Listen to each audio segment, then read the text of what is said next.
Am I getting you all from Dublin? Yeah. We are. A wet, rainy Dublin. Yeah.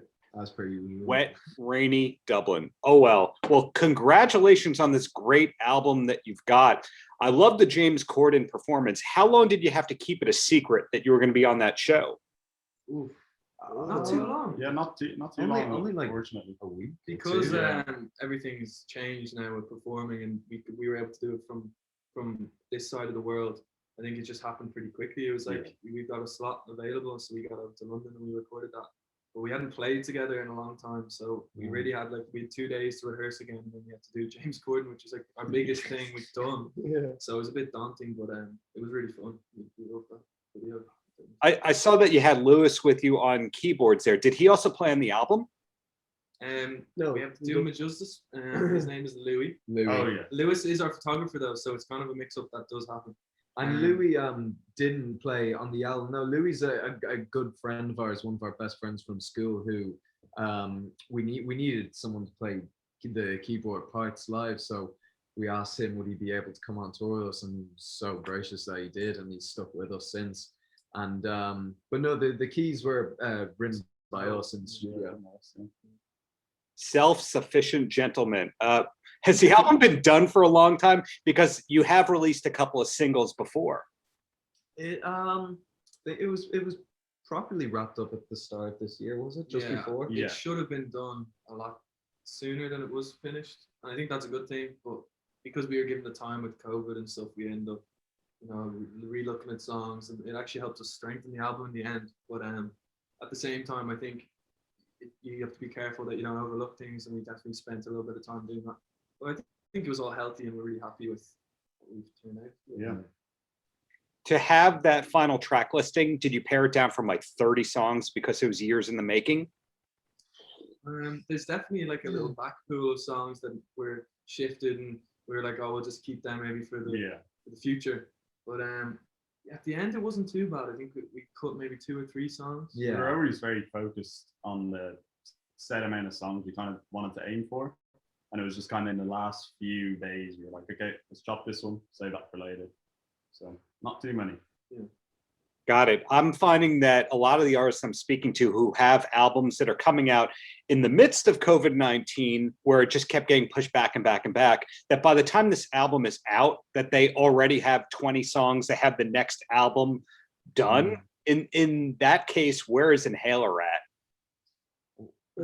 Cracking away at the we second were just right working on stuff about 5 minutes ago. Yeah. So we've got a setup in Dublin now where we can get back in and rehearse, and it hasn't been like that for us in a long time, because when touring happened, there's not really any breaks. It's kind of just gig or studio. And so to be able to get into a space where it's just us four again, just playing music, has been pretty invigorating. And we're making some pace on the second album, I must say. But we have been kind of writing both albums for 3 years. So there's songs that we know kind of don't belong on the first that we knew we were going to keep until the second. Yeah. Now, one of the things that makes you guys stand out is not only are the songs great, catchy songs, but the tone and the production is excellent. Do you hear the tone outright in your heads, or does the tone progress as you jam on the songs a little bit? It comes just in the studio, the tone, because we have an amazing team of producers and producer and sound engineers that we work with, and they've worked on every single song that we've done so far. And the sound engineers in particular put so much effort into the details and teach us along the way. So it's a very collaborative process between us and sound engineers on the finished product. Yeah. Cheer Up Baby, did you choose that as a single, or did the miraculous team that you have working with you say, guys, we think that's the single? I think it was a mix of both. That was the song that I guess kind of maybe made a name for us before we were signed or anything like that. So it was always kind of the one song that people would sing back to us or would mention to us after a gig, and it just so happened that the big guys thought it was the one too. So yeah, the fans fell in love with that song early on, and we could see with the more gigs that we play and the more people will be turning up, the more people will be singing the lyrics back to that song before it was ever out. And so so early on, you know, that song is about 2 or 3 years old as well. And so early on, we knew that it was a special one, and we could see it resonating with people. So we always thought, you know, that would be a standout point on the album as well. Yeah, definitely a great introductory track where somebody hears it, they'll know what the band is about, and they get the hooks. You know, a lot of bands struggle to have one chorus in a song, and you guys have multiple hooks. So congratulations on that. And now I have a stupid question where if you hate this question, blame it on my wife. If you like this question, Just I can say that.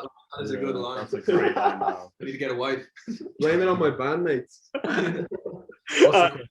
So my wife is an asthmatic.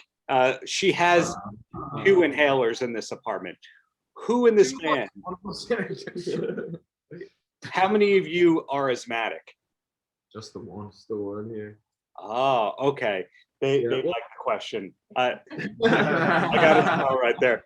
And I think Weezer is also named after being asthmatic. Rivers being asthmatic. Yeah, We do have Let that. that be the only thing we have in common. But yeah, like it. I don't really have asthma anymore. But when I was a teenager, it was a lot more serious, as I'm sure your wife knows. it had a stupid title, didn't it? What? The name so of it. the doctor said I had exercise-induced asthma, which to me just sounded like asthma. But he was like, no, you should be all right to play sports and stuff, but just have this little blue inhaler. I've never played PE with this guy once in my life, ever. We weren't in the same class, that's why. Oh, there's that. But yeah, so I guess that people just kind of started calling us the inhalers, and we liked it. We just stuck with it, you know. Yeah, multifunctional name. And seeing that the roots of inhaler go back to some of you as teenagers, what was it that initially drew you together? I can't imagine it's, hey, we all like this band. You know, was it a particular sport or interest? It was probably, I was attracted to Ryan's hair. It was quite magnificent, and it was shiny, so you couldn't miss him. But also, no, he listened to Motorhead and stuff like that, and I remember like kind of see it and you're like, oh, what are you listening to there? And he was like, a bit of Motorhead, and I was like, Led Zeppelin, and he was like, yeah. And so that's kind of how we met. It wasn't as shady as that. No, but I did notice that Eli was listening to similar music that I was listening to, and it wasn't generally very popular amongst the age group of people that we were around at the time. So I saw that he was listening to the same music I was, and I was just like, oh, a friend. Yeah, it was kind of a bit like we were all kind of outcasts from our, you know, like people our age didn't really listen to like Led Zeppelin and stuff. It's not really on the radio these days, is it? So now for my 14th birthday, Eli gave me 4 CDs. He gave me Pixies, Radiohead, Ramones, Queens of Stone Age, none of which I had listened to beforehand. So that kind of set the bar pretty high. And we met, that was when we were 12 or 13. We met Rob a few months later. Anything. Why did he got 4 CDs? Yeah.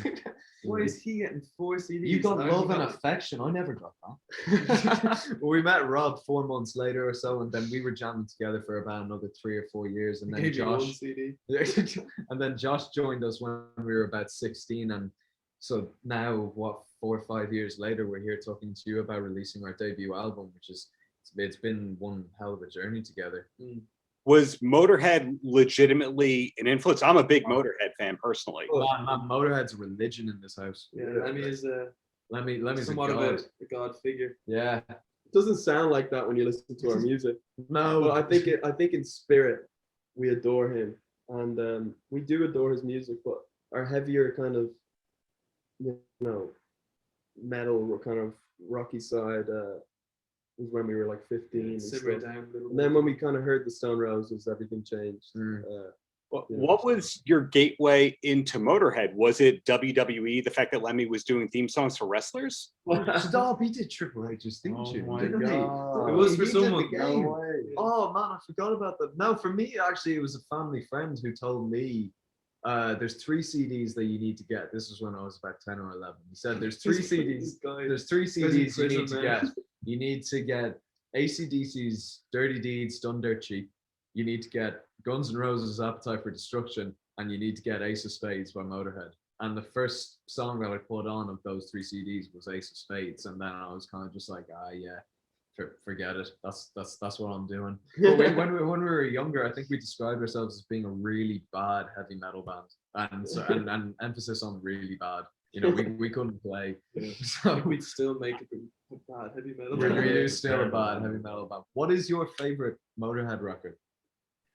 I personally like this is going to be the most poser-tastic answer, but I like the live albums because you get the mix of all the different eras, especially when they have the 2 guitar attack in there, because most of I'm getting pointed at. I don't know. No, you're on it. No, you're on the money there. Yeah. I got to see Motorhead live a few times. Actually, the most recent Motorhead thing I saw was the Chris Jericho Rock and Wrestling Cruise. They had Phil Campbell on to do his he has a band with his Crazy. We're gonna tag with you for the next We one. gotta go to WWE. Yes.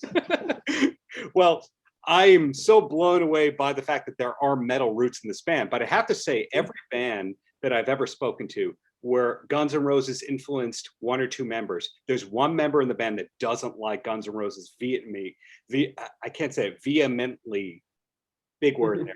There's one member who hates Guns N' Roses. It's never been every member of the band likes it. Is there one member that just can't get on the GNR train?